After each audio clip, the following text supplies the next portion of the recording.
Antes de mergulhar nesta história incrível, considere se inscrever no canal e ativar o sininho. Cada história aqui tem algo a dizer, e você não vai querer perder nenhuma. Ele deu um tapa nela, sem saber que ela era a esposa do dono. Uma tarde de sexta-feira como qualquer outra no bairro nobre de Beverly Grove, em Los Angeles, o sol dourado banhava as avenidas ladeadas por palmeiras, onde vitrines de grife competiam entre si em simplicidade e brilho. Era a época em que clientes abastados vinham passear após um almoço de negócios, quando limusines elétricas estacionavam silenciosamente nas calçadas tão limpas quanto salas de estar. No centro desta decoração polida estava Hamilton e Graves, uma marca icônica de luxo discreto. Conhecida por seus itens raros, relógios suíços personalizados, acessórios de couro costurados à mão, canetas incrustadas com pedras preciosas, a boutique não apenas recebia os compradores, também cultivava uma clientela, um círculo seleto de pessoas de dentro. Ali os vendedores cumprimentavam apenas aqueles que reconheciam, e os olhares se tornavam pesados para aqueles que se destacavam, mesmo que por 1 milímetro. Lá dentro, tudo falava da elite: mármore italiano com veios cinzas, lustres de cristal pendurados no teto alto. Música clássica suave tocada por um sistema de som quase imperceptível. O ar estava perfumado com sândalo e couro novo. As vitrines meticulosamente iluminadas exibiam as peças como obras de arte. Nada era deixado ao acaso. E foi neste santuário de privilégio que ele entrou graça a Washington naquele dia. Uma mulher negra na casa dos 40, com pele acobreada e porte digno. Seu vestido creme simples, mas sob medida, moldava sua silhueta sem extravagâncias. Sem joias visíveis, exceto por uma fina aliança de platina. Sapatos baixos, limpos e práticos. E em sua mão uma pasta de couro marrom desgastado, mas cuidadosamente conservado. Ela não se encaixava no perfil típico da clientela da loja, pelo menos não aos olhos dos funcionários. Ela não olhava para as janelas. Não estava vagando. Caminhava com determinação, mas sem pressa.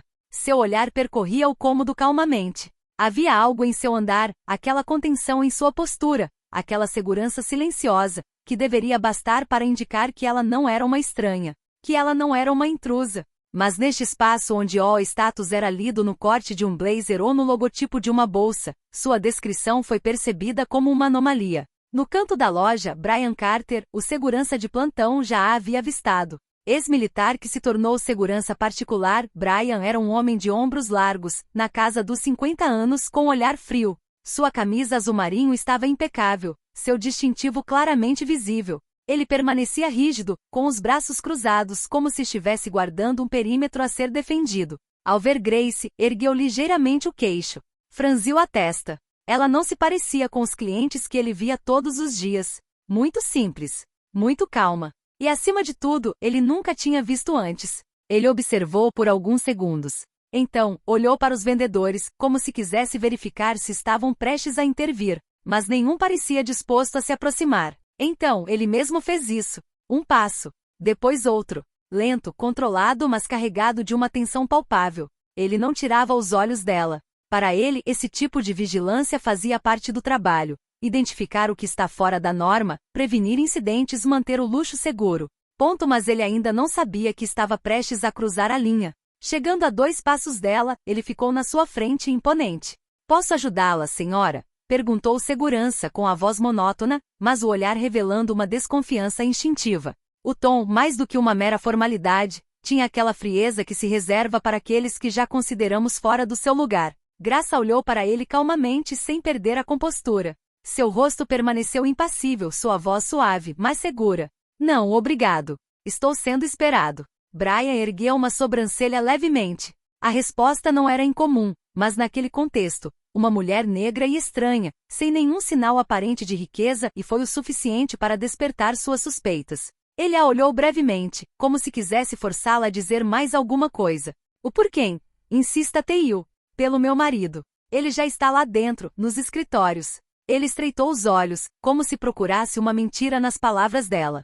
"Seu marido trabalha aqui?" Grace olhou para ele em silêncio por uma fração de segundo. Ela entendeu exatamente o que ele queria dizer. Ele não estava fazendo uma pergunta para esclarecer, mas para estabelecer uma barreira. Uma maneira de dizer: "Prove para mim que você tem o direito de estar aqui." Ela respondeu calmamente, mas com uma pitada de ironia controlada. "Não exatamente." Essa imprecisão deliberada, essa imprecisão na resposta, teve o efeito de acender uma faísca no orgulho de Brian. Ele odiava respostas vagas, e ainda mais vindas de pessoas que ele não considerava legítimas. Na cabeça dele, ela provavelmente estava mentindo. Talvez para se fazer parecer importante. Talvez até para roubar. O guarda endireitou-se um pouco mais, com o peito estufado de zelo equivocado. Senhora, preciso pedir que se retire. Esta loja não abre ao público sem hora marcada ou convite. É um estabelecimento privado. O tom endureceu, passando sutilmente da polidez à ordem. Mas a Graça não recuou, ela permaneceu ereta, com os ombros relaxados e o rosto sereno. Sua postura não era nem arrogante nem desafiadora. Era simplesmente exólido, acostumado a provações, como uma mulher que não precisava mais provar seu valor. Não estou fazendo nada de errado. Só estou pedindo que avise o Sr. Anderson. Ele vai entender. Ela não levantou a voz. Não tentou se justificar. Não proferiu títulos. Não usou nomes como ameaças. Não ostentou privilégios. Apenas usou um nome sobriamente, Sr. Anderson. Mas Brian, ele estava inflexível. Não via mais uma mulher pedindo calmamente para chamar alguém. Via um estranho que se recusava a obedecer. E em sua mente limitada, essa desobediência estava tomando proporções inaceitáveis. Seu tom tornou-se mais áspero, mais agressivo. A tensão no ar tornou-se palpável. Eu pedi educadamente, agora chega, ele disse com os dentes cerrados. Graça, ainda de pé, não respondeu. Simplesmente cruzou os braços, ancorada em sua dignidade. Um silêncio tenso se instalou. Os vendedores, já desconfortáveis, fingiram estar ocupados. Mas os olhares se desviaram, os ouvidos atentos.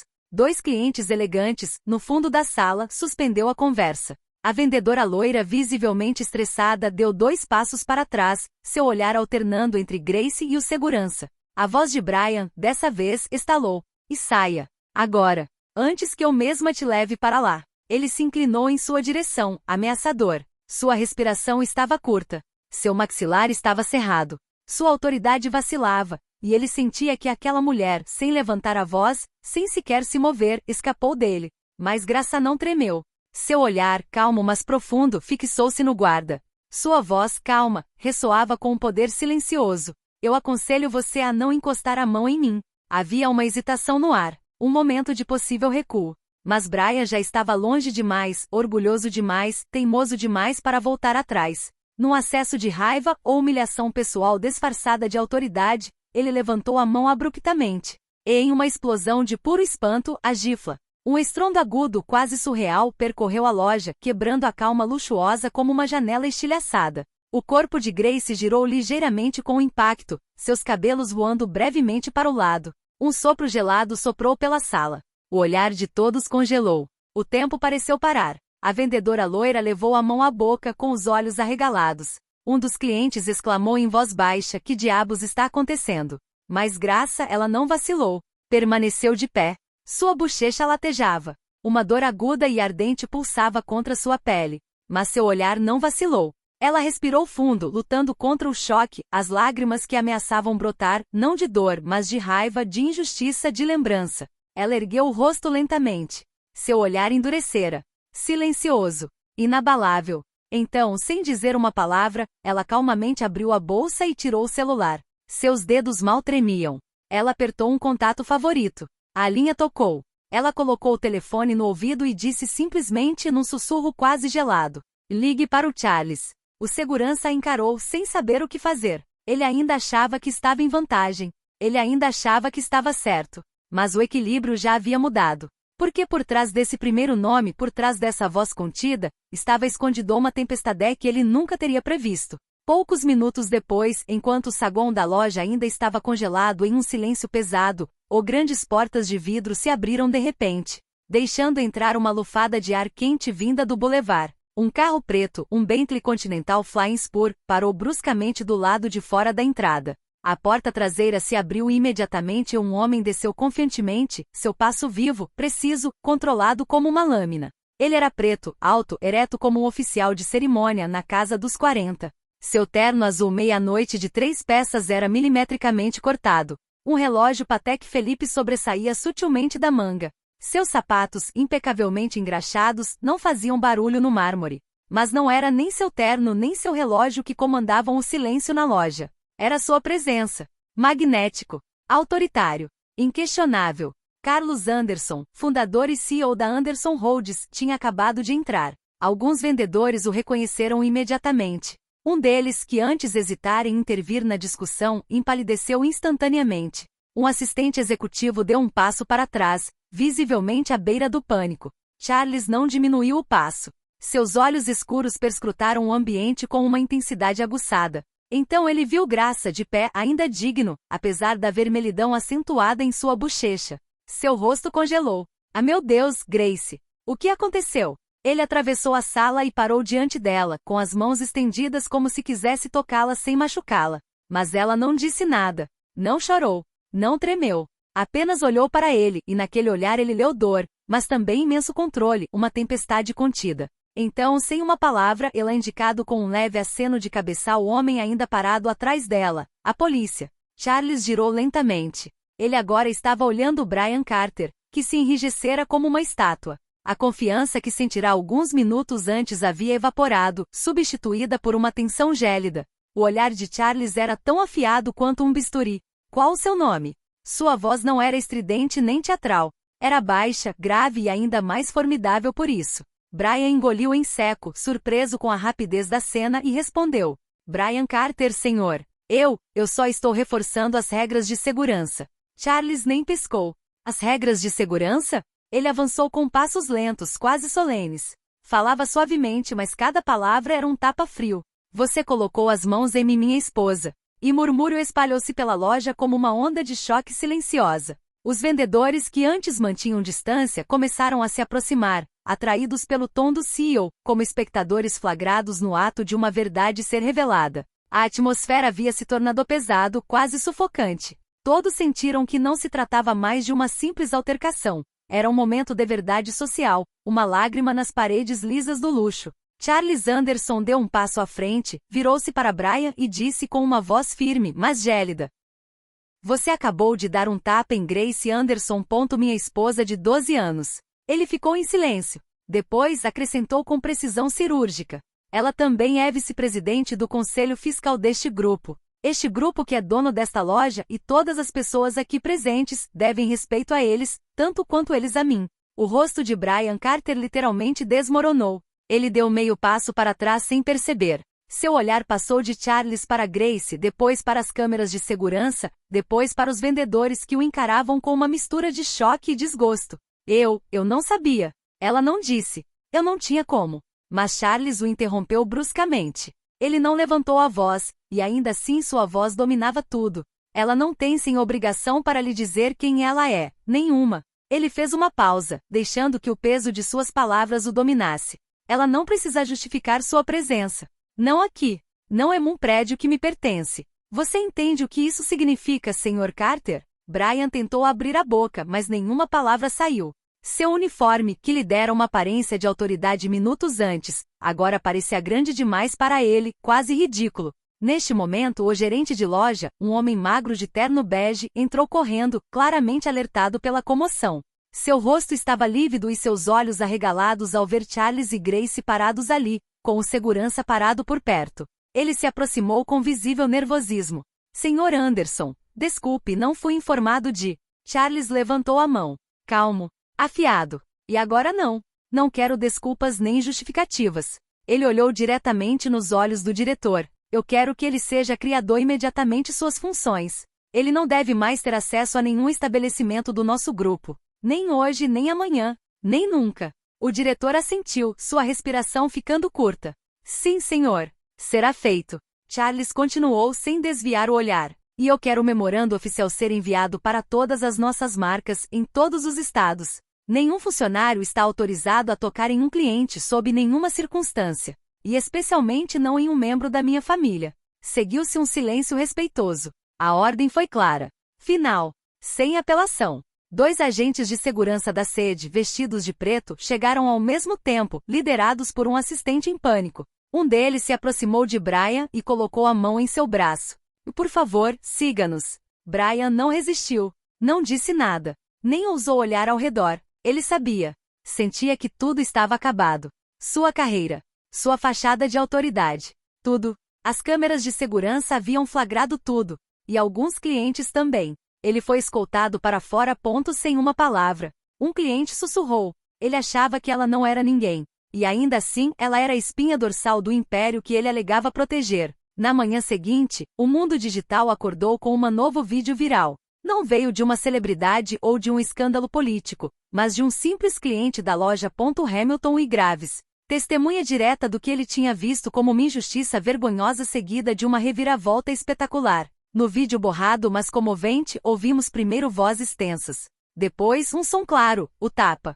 Um grito abafado. A falta de ar de quem assistia. E então, a entrada de um homem de terno, majestoso, determinado, como um rei entrando em seu próprio reino. Você acabou de dar um tapa em Grace Anderson, minha esposa há 12 anos. A frase ressoou no vídeo como uma frase. E nas redes sociais, essa frase se tornou uma mantra. A legenda postada pela testemunha? Ele a humilhou e deu um tapa nela, sem saber que ela era a esposa do dono. O vídeo foi compartilhado inicialmente por algumas contas ativistas, páginas que promoviam a conscientização sobre o racismo sistêmico.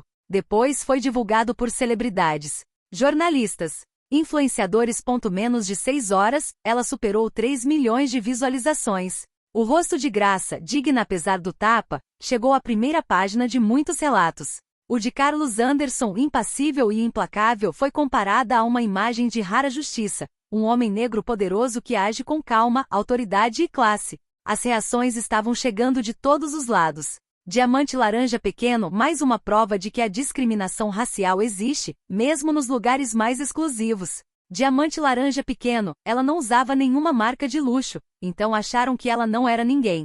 Essa é a verdadeira face de alguns seguranças. Diamante laranja pequeno, finalmente, um final onde a dignidade triunfa. E onde o poder pertence àqueles de quem nunca suspeitamos. Do apelos ao boicotê do canal Hamilton e Graves foram lançados automaticamente.